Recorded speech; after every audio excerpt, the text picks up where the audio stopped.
Hey everybody, Randy Patterson here again with you from Boomerocity, and this is the second interview that I had done with the now late, great Joe Louis Walker. This is about a year after my first interview that I did with Joe Louis, who was, as you may recall if you watched that one, was an audio recording while taken while he was on his way up to, I believe it was the Woodstock area of New York. And this one here was done by video where he was at home and I was in my studio here in the Smoky Mountains of East Tennessee. So I won't say much more. There's a little bit of an original intro to this one that I've left in, just so you can get the context of everything. I apologize for any of the roughness there or cheesiness about it. It just is what it is. But the interview itself is very good, and I think you'll really like it. So if you don't mind, would you please hit like? And if you're not already a subscriber, would you please hit subscribe? It won't cost you anything. And please share this interview with any of your other blues-loving friends. I think they might appreciate the insights that Joe Louis gave during this particular chat. So until next time, this is Randy Patterson with Boomerocity. Take care and rest in peace, Joe Louis Walker.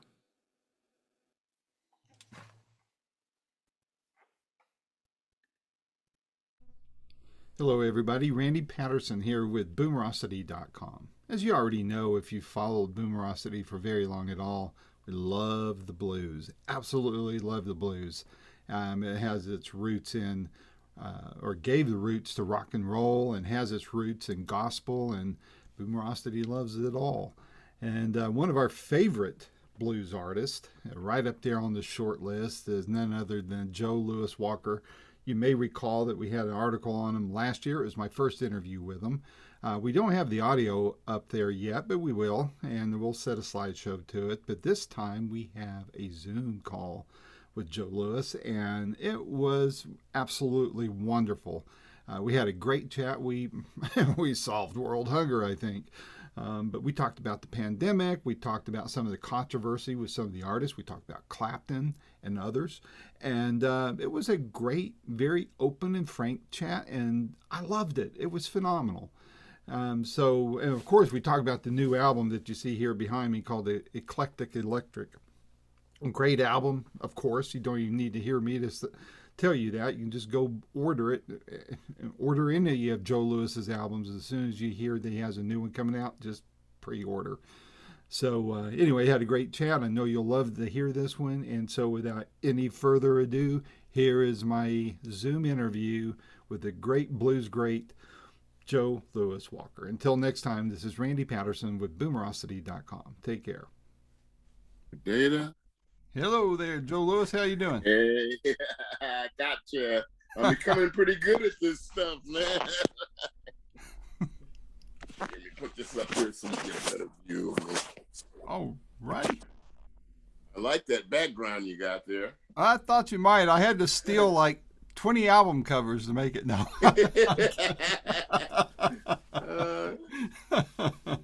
Love the album though, man.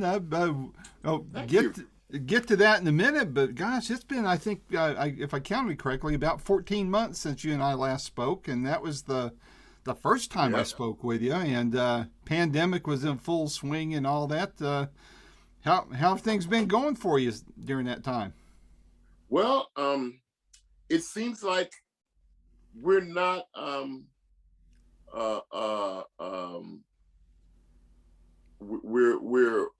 we're opening up a little bit, you know, as far as music and all the genres, and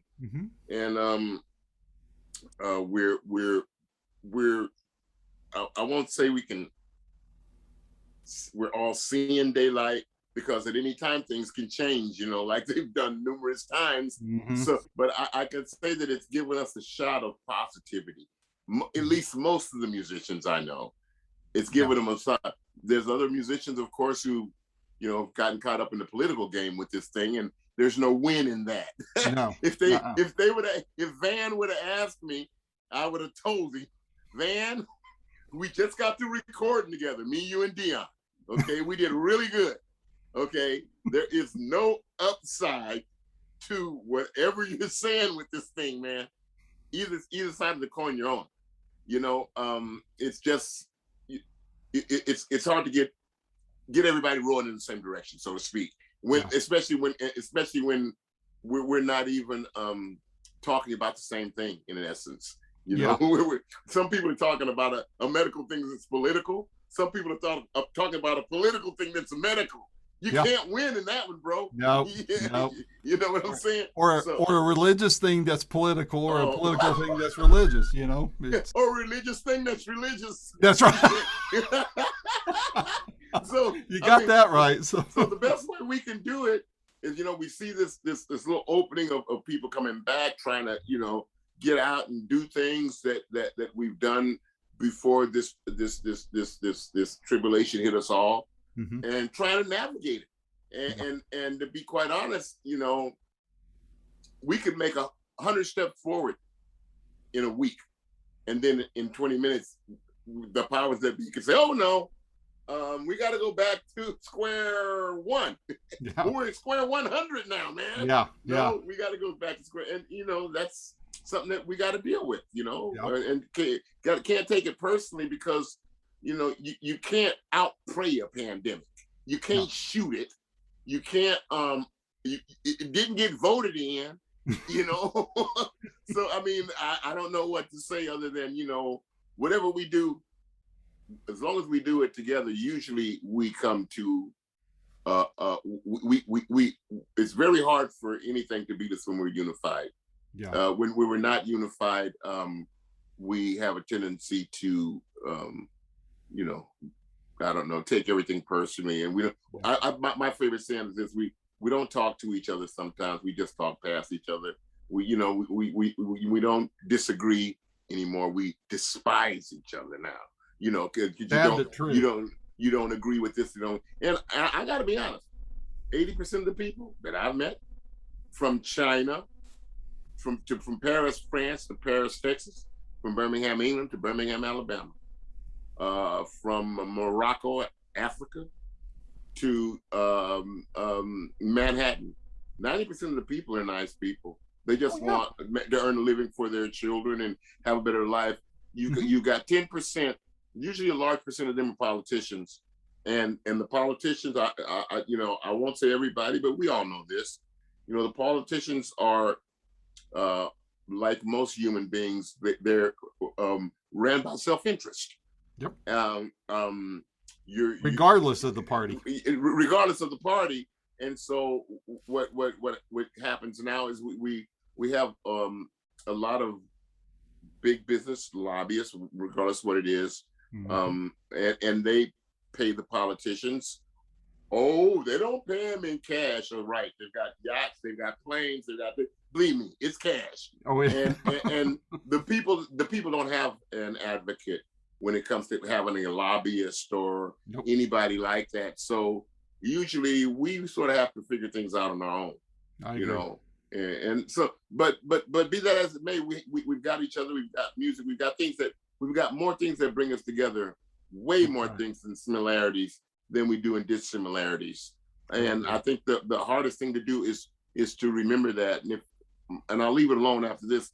If anybody has a problem remembering how we all get along, white, black, Hispanic, indigenous, gay, straight, blah, blah, blah, R, D. Just look at any football team that's went to the Super Bowl. Look at any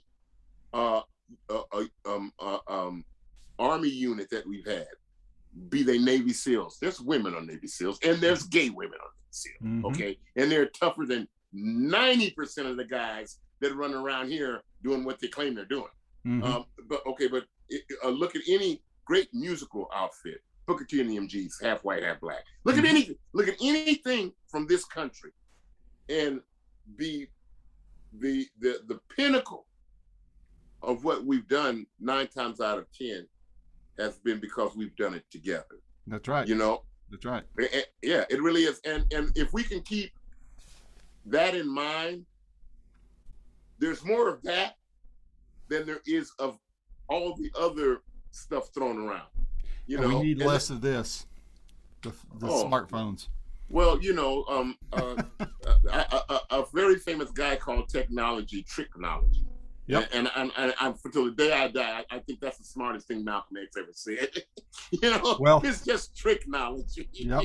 Well, I watched for the second time last night, and then we'll move to The music. business here.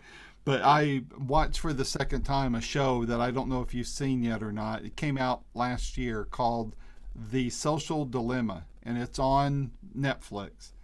And it talks about how all of this, social media, the artificial intelligence behind it and what it is. I mean, they talk to the people that actually invented this stuff. The Yeah. guy that invented the like button on Facebook, Yeah.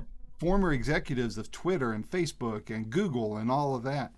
And I tell you what, it really opened your eyes. I've watched it twice, and I've seen something that I missed before when I watched it the second time. And I would encourage you to watch it. It's I've seen a big part of it. Yeah. And I agree with you. But the one thing that everybody better get out of their proverbial sweet spot and understand is that if you see a Social Dilemma and they have a couple other documentaries like that, there is one that just is the most chilling thing you'll ever see, which is one where they literally can clone your face, clone everything about you, and that's sort of in the Social Dilemma. And I really believe that I've got daughters that are 30 and grandkids, and they use these social medias, as sort of, I don't know, as a vicarious way of a community. But what they don't know is that social media is cloning them, and they're making their jobs obsolete, redundant. And if just today, I mean, we'll leave it alone. I just got an email from my friends in England from the Buddy Holly Educational Fund, which I'm part of. And I got an email from my friend who works on the docks here in New York. There's boats lined up, tankers, all over England, all over the coast, certain parts of England, all over the coast right out here. They can't get in the docks because of some whatever it is. So we're almost becoming too big to wipe our butts. Excuse my way of putting it, because we just don't know. It ain't gonna last. Somebody's gonna get aware of that. But I hope that we get it soon.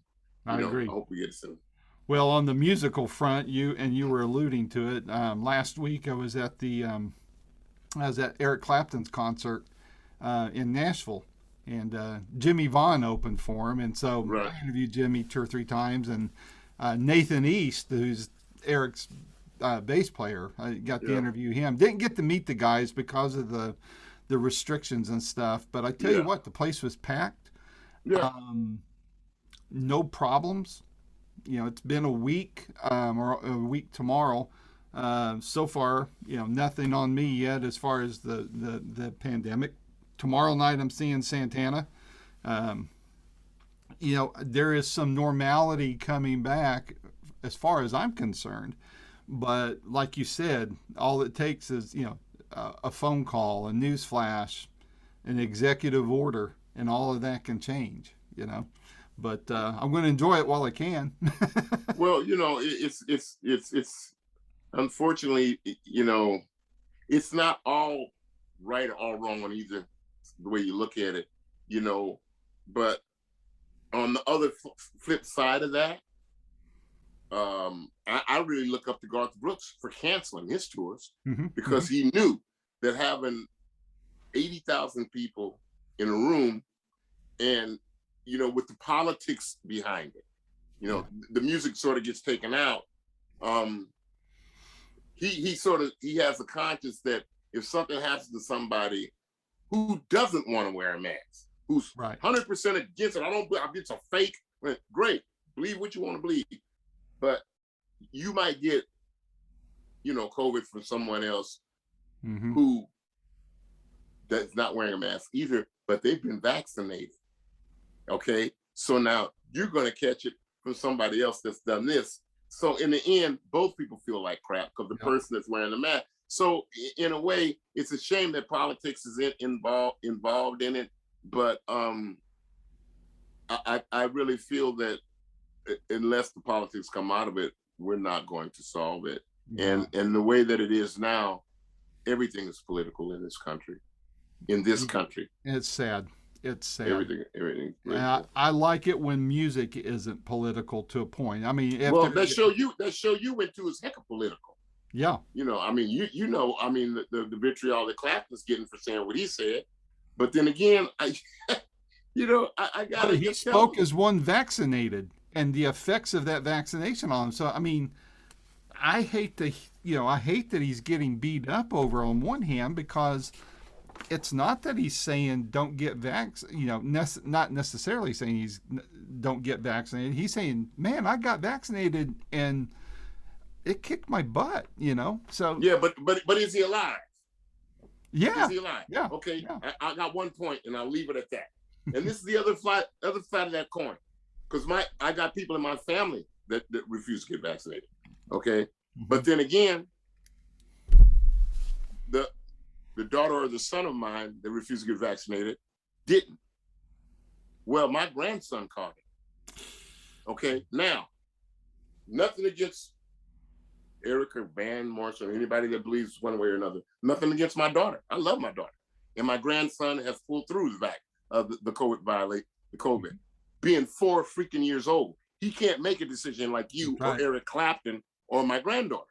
But this, okay, I sympathize with anybody that's taken it and had a bad reaction. Now, what if this star caught COVID?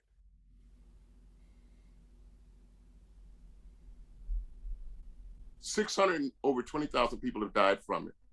How many people have died from the COVID shot? How many? I don't know. I wouldn't. Okay, let's say 10%, just for X and giggles. That's 600 people. Okay, but it ain't 6%. So on the other side of the coin, you got people saying, hey, look, man, I want to get the shot because my cousin, my grandson had COVID. He was fortunate not to go on a ventilator. Okay.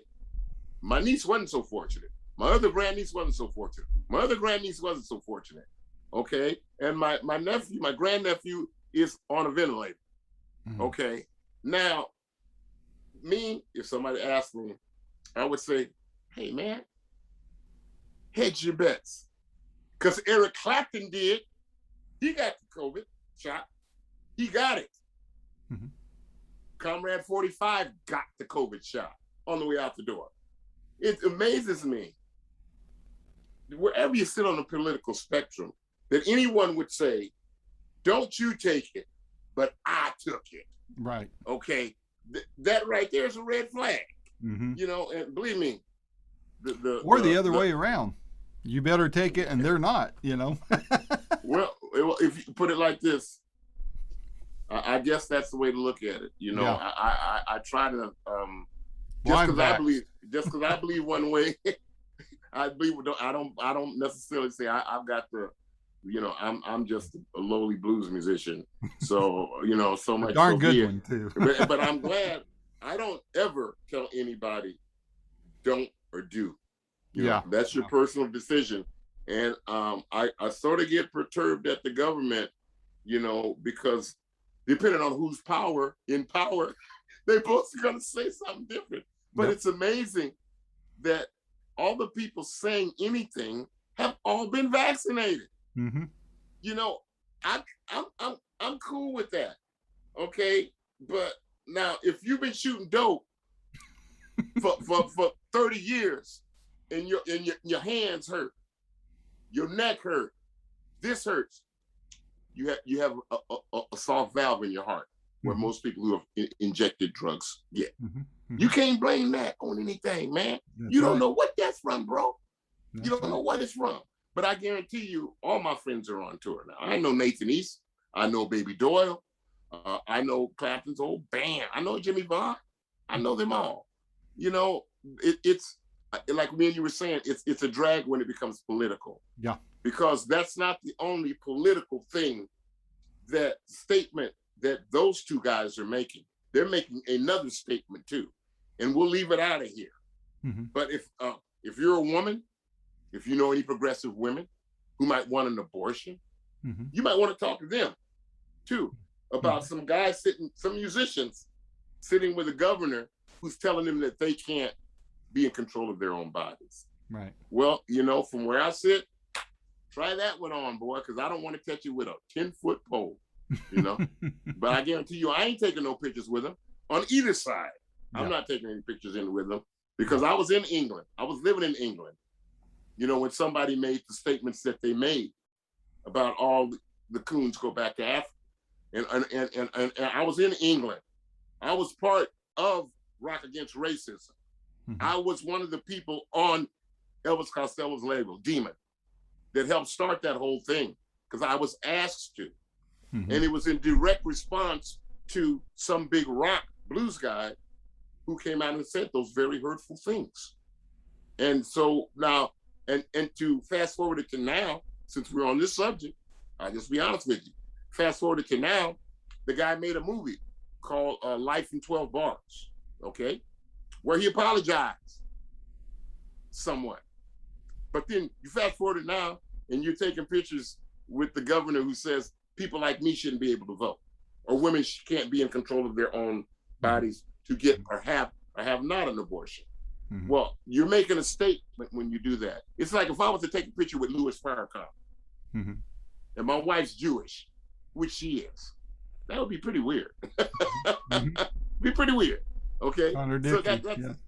So that particular issue is not like Carlos Santana's issue, because I know Santana. I grew up with him. That's a totally different bird. So it just goes to show the divisiveness when politics gets involved. What happens? Because I know that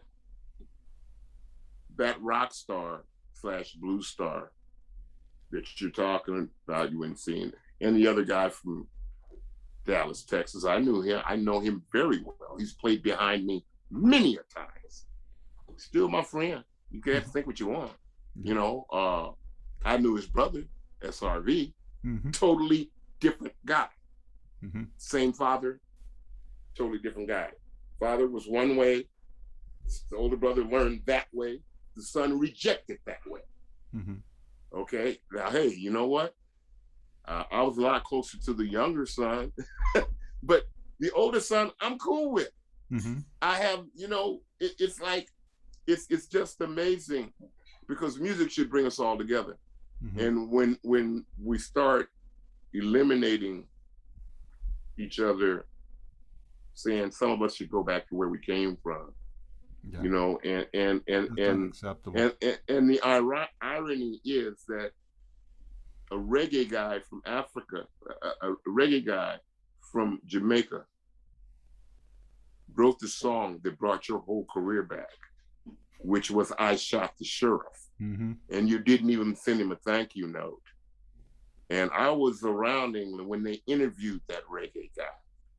And he would not bite and say, hey, I don't like what that guy said about me going back to Jamaica. And he didn't say that. He didn't get involved. What he did say, I remember, was him wouldn't have been the sheriff. Him would have been the deputy. I remember Bob Marley saying that. And that's the bit, because he didn't want to alienate good people like you, like anybody else, you know, or like anybody who says, hey, man, this guy, he brought me to the blues. Well, you know, all of us are multidimensional, you know, multidimensional. But I think it's much better when we can put ourselves in another person's position. Absolutely. You know, that's why I have no vitriol for anybody you name. You know, I got none, and I know them all. Believe me, I swear to God, I do. I know and you believe do. me, when we all get in a room, nobody talks about any of that stuff. Yeah. Nobody talks about that stuff. Everybody's talking about, yeah, man, you remember that gig? And hey, Jimmy, you remember that gig when me and Matt Murphy and Billy Branch came down and see you, man, in Belgium, and we was on the show and we shared a big old plate of Indonesian food and stuff. Yeah, we don't talk about anything else. You know? and that's the way it should be. I know. You know, it's, and I wish the audience was the same way.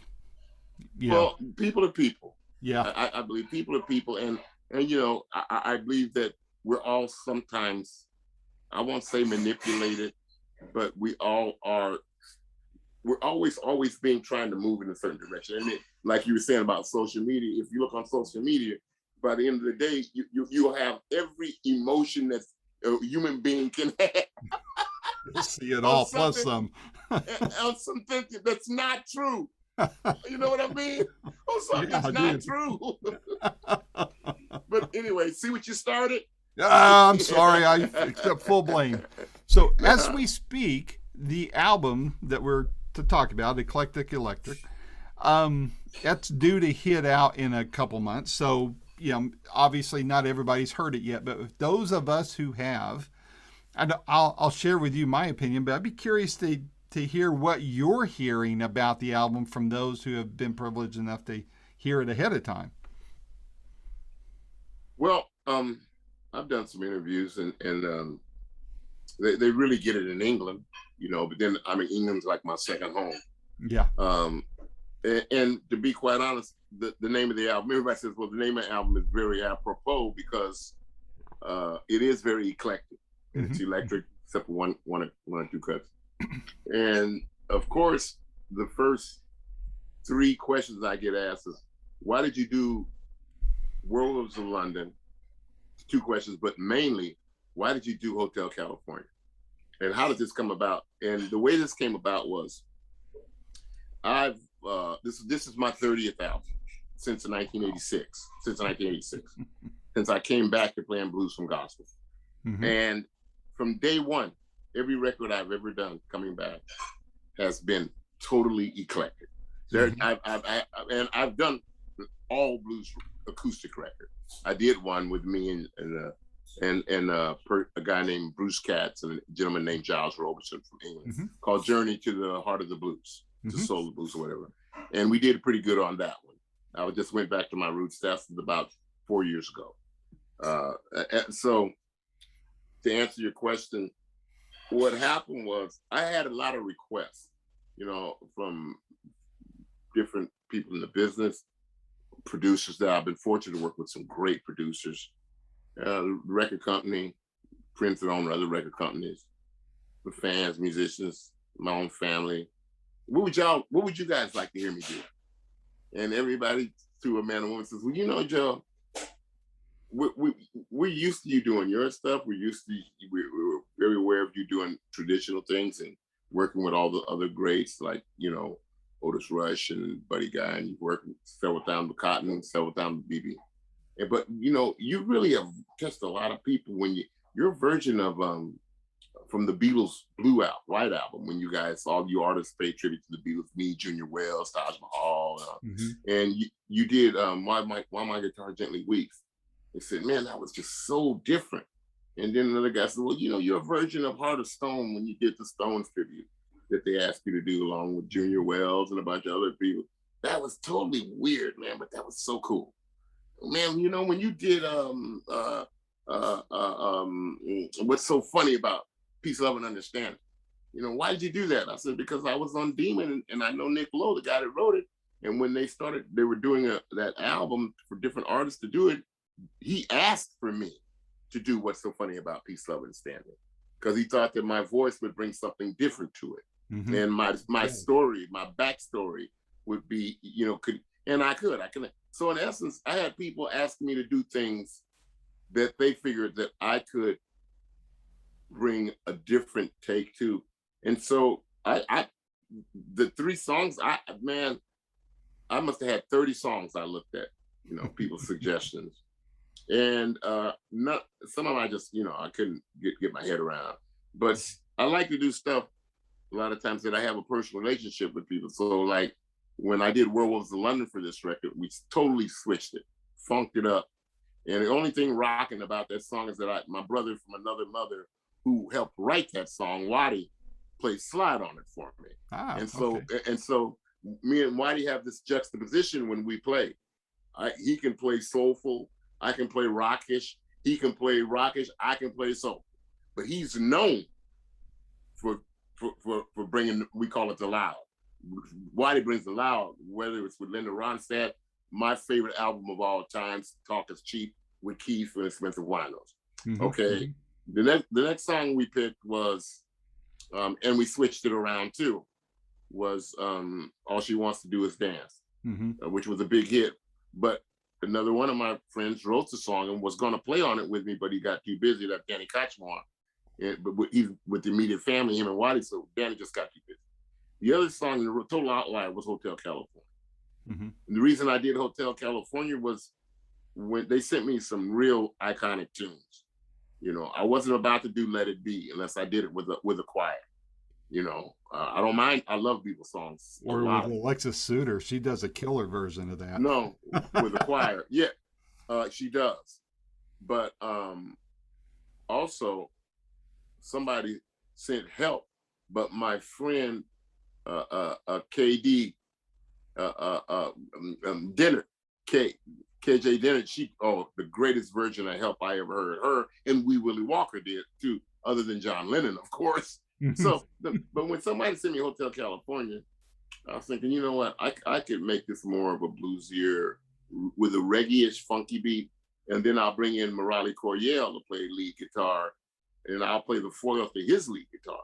Well, I don't know if you know who Morale Coryell is. His dad was. I've heard of him, but his dad is Larry Coryell. Coryell. Okay. And Morale's one of the greatest singers, guitar musicians out there. You know, all I do is just think of someone like a Stevie Winwood, but from America, with more of a gospel sound, and can play guitar like Larry Coryell. And Morale's played with me. He played with Duke Robillard's band. He played with the great Bill Evans. Morale's played Judy Collins, all kind of people. So anyway, those were the three songs that I picked to make it a lot more eclectic. And plus, I've written some songs that I did when I was living in France. And some of the African musicians that played on that song, like Gone and Alone, that's my favorite, by the way. My calling card I would use for that album. I love it. Well, thank you, because that song is got all kind of African percussionists on it. It's got my friend, the drummer here, Dorian Randolph, young man who traveled all over the world with me. He put drums on it too, and but most of it's me and the guy who produced it, who passed away before this record's released, named Gino Blackmell Jr. Gino plays the pianos on there. He does a lot of percussion stuff. He sort of produced it, and really he put it all together, because I had a lot of bits and pieces.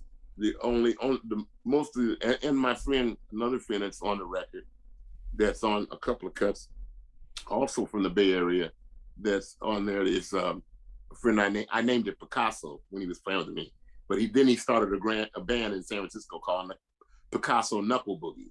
But it's all good. But Picasso has also passed away too. He plays the cornet. Oh wow! And he plays the overdub different cornet parts, and that's him playing the cornet. And he also does the same in a song called Bad Betty. That's him playing the cornet. And Bad Betty's about a marriage that sort of goes bad. That's why you hear da da da da da da. And then it's the guitar going crazy. And then it's so anyway. But Home and Alone, every word of that story is true. That's my story. I wrote that for two reasons. It's sort of cathartic after moving to France and being divorced. And I wanted to put everything in that good, because my family sort of got me through it, and my friends, and I wanted to also be able to have something to play at a family reunion, you know. So I sent it to some of the members of my family, you know, and everybody, after they get through crying, because it's hard to, you know, because we're personalizing it. We get to crying, then, you know, it's like, yeah, you know, my father, my mother, my sister, my brother, my nieces, my uncles, my aunts, rather than my sons, give me the strength to carry on. But I wanted to do it in the African style, you know. And so when you hear the music, it's basically, you hear all those that African groove. That's something that I wanted to do, and I didn't want any guitar solo in it, none. I wanted the horn in it, and I was gonna have a bunch of kids come in and sing my mom and my father, my sister and my brother and father. But that it was just it was that it started taking on a we were cutting it, it just became it went into a life of its own, you know. Yeah, It lost I the love it. intimacy. It lost the intimacy and it became a cast of thousands, and that's not what I wanted for Right. this, you know. But thank you. Well, I mean, for me, and I know I ask artists this all the time, and I think I might have asked you this the last time we spoke. You know, I never ask what would you call your favorite song on your album because it's like trying to pick your favorite kid, right? You just are not supposed to do that. So, but what I do ask is which song would you use as your first calling card for the album and the second calling card? Because for me, it was Gone and Alone. And I'll add about Hotel California. I love how you did it. You know, you mentioned blues and reggae, but I think I even sensed a bit of jazz in there too, just slightly, but mostly the blues and the reggae. And I just love how that came out. It was amazing. Yeah. Well, I'm fortunate to have some good musicians that, you know, really could take things and mix them around and, you know, take it, stand on its head and say, hey, man, this might work. You know, one thing you want to do when you're playing, and especially in the studio, you want to say, man, look, can we try it this way? Can we try it that way? You don't want a producer saying, well, you know, you tried it that way 20 minutes ago. Well, this way we're going to try it a little bit, but it's just 20 minutes later. You know, come on, you know, okay, just let's do our creative thing. Yeah. So with these great creative musicians, I've, you know, able to do a lot of things and makes me look good. But, you know, Lenny Bradford, John Bradford, and John Medeiros and Scott Malisi, who played on Hotel California, as well as Juma Sultan coming and adding the percussion, because Juma's all over a lot of my last 2 or 3 records since I've moved to the East Coast, you know, and having Juma there, you know, I get the mojo that, you know, that Juma brings from playing Woodstock with Jimi Hendrix, you know, when he played with Jimmy. Yeah. So I get a little bit of that mojo, as well as Juma just being a, you know, sort of like a generation like when he played with Richie Havens and people like that. They're a special generation. That's right. You know, they really are. They, you know, a dying breed too. Yeah, and they're spiritual to a degree, and they've been through it. They've been through the ringer, never got paid, and you know, they had to find a way to navigate, knowing that everybody hears your music, but nobody knows who you are, to a big degree, except people who love, who've seen you and know, like me, you know. But I mean, when you see Jimi Hendrix play Woodstock, and you hear him start playing, the musicians don't play. It's the percussionists that are playing a little bit. That was Juma and the other young man. And then they knew when to, hey, just let Jimmy do his thing, you know. Right. And so you got the feeling, number one, that for me, that all those musicians like that, and Garrett Garcia and Bobby Weir and all the guys that are dead, I can speak from experience that a lot of what we were doing in our generation back then, and I was usually the younger guy in the room, was they were trying to create something new. And they were trying to create something that was organic, something that people could relate to, but nobody wanted to get violent. But there's nobody with a set of ears and a heart and a brain that cannot say that by Jimi Hendrix playing the Star Spangled Banner like he did there, it gave you a encapsulated history of the United States in 4 minutes. It gave you the wars. It gave you the screaming and the crying. You could see the Trail of Tears, you know, because he's part Indian. I'm part Indian. You probably are too. I don't know. A little bit. We're all mixed up. We all mixed up. There's a lot of partying going on way back then. Yeah. Well, I don't think the Indians would look at it like that, but okay.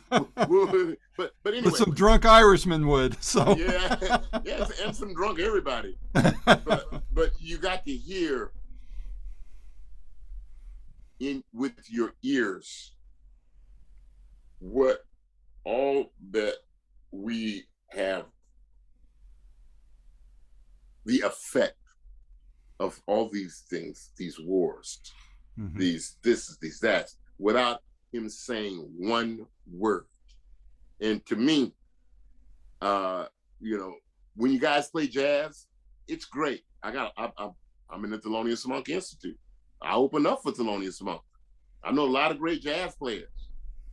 But when you can not even paint a picture, but write a story, and then you get 500,000 people feeling the same exact thing as you're feeling, and you just do it on the cuff of the moment because that's where your heart is. I haven't seen that in too much of anything. I mean anything. And so that, to me, that's what the music is sort of about. You know, is that because our generation was mostly nonviolent. You know, I know they like to say the Black Panthers were violent. It's not true. I went to junior high school. They recruited my school. Most of the Black Panthers were about self-empowerment. It was really started as a kids, they feed kids in the morning and get them a hot meal. And, you know, it morphed into something else, just like a lot of things do. It gets vilified for another thing, you know. But at any rate, there was all that. There was the Gray Panthers. There was the White Panthers. I played for Breads and Roses, Mimi Farina, Joan Baez's sister. We go into prisons and play. We played for SIVA for the blindness, Wavy Gravy's thing. I mean, our generation literally tried to save the world. Really. And we did it with guitars, FM radio, communes, and trying to get rid of the mores, the baggage that was in the past.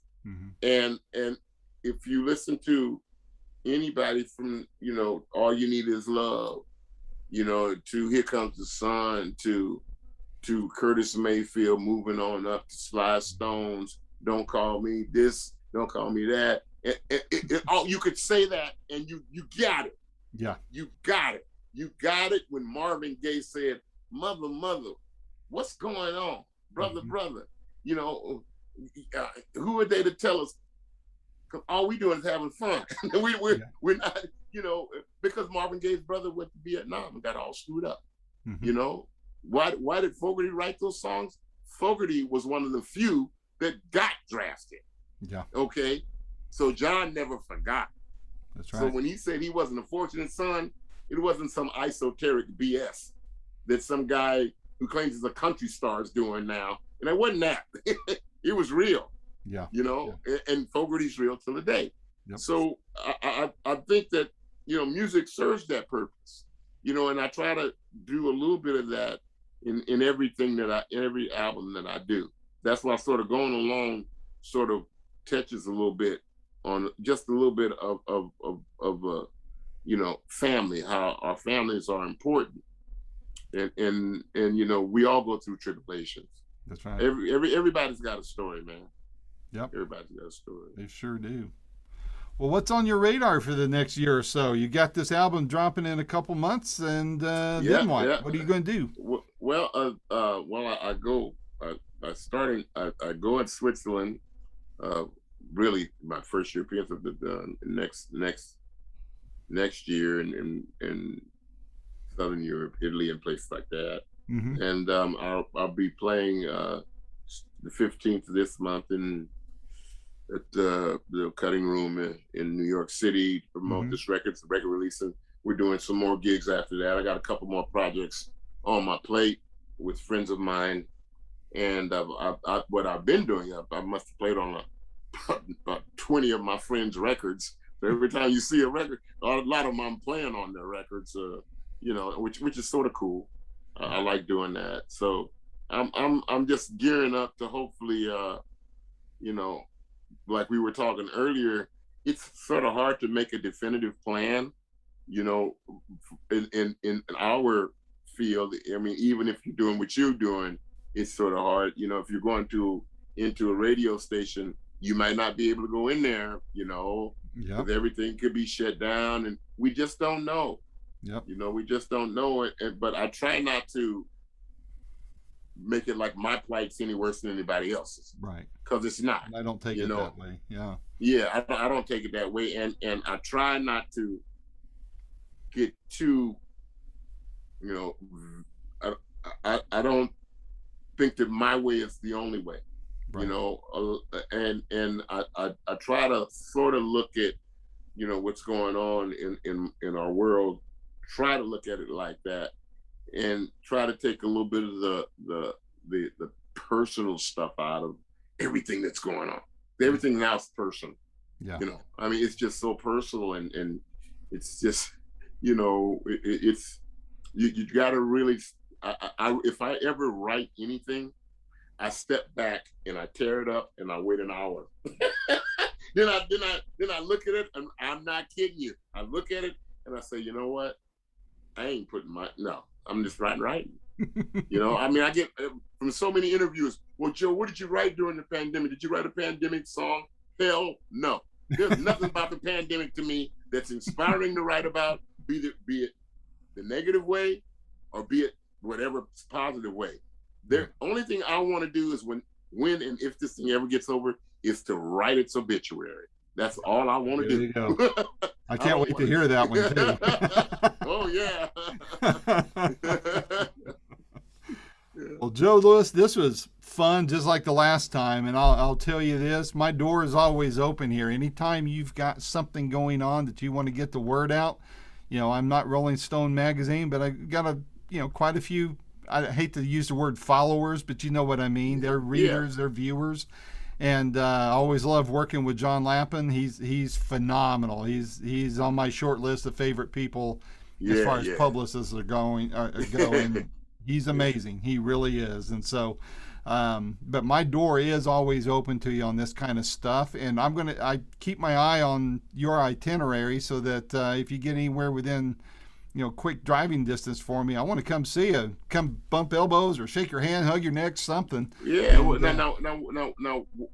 You don't have to tell me where you live, but what's the closest area, metropolitan area? I live in Sevierville, Tennessee, which is up in the Smoky Mountains, so that's close to Knoxville. Beautiful.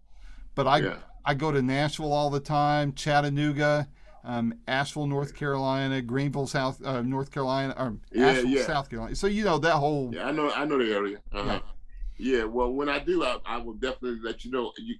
But a lot of times you can look on my webpage, joelouiswalker.com. Yeah. If anybody wants to know where we're at, and and then it'll have where, most of the ticket master type places, they put up everything. Absolutely. Well, so, I hope you get close by, because I want to see you in person, and I love your work. So I just want to be live now. So yeah, man. We're dying to get out there. Yeah, well, I know it, and do what's smart and safe for you, and and I will do likewise, so we don't pass anything to each other. So yeah, well, I'm all good. I mean, I take into consideration everybody. I just got through doing open shows with my good friend George Thorogood, and we've had 14,000, 15,000, 22,000 people there, and I play solo.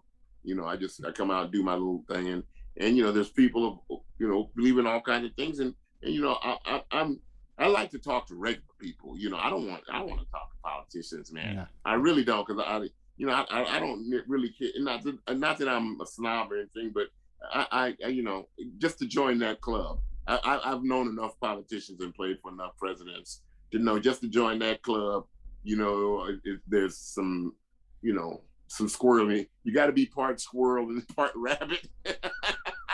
And 100% crook. So yeah, and 100%. And if you ain't now, you will be. You will be.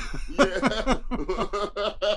I tell you what, Joe Louis, I don't have, I consider myself apolitical, because both parties have sold this country down the river, and I bet you we both can preach to that one, right? Yeah, so. Man.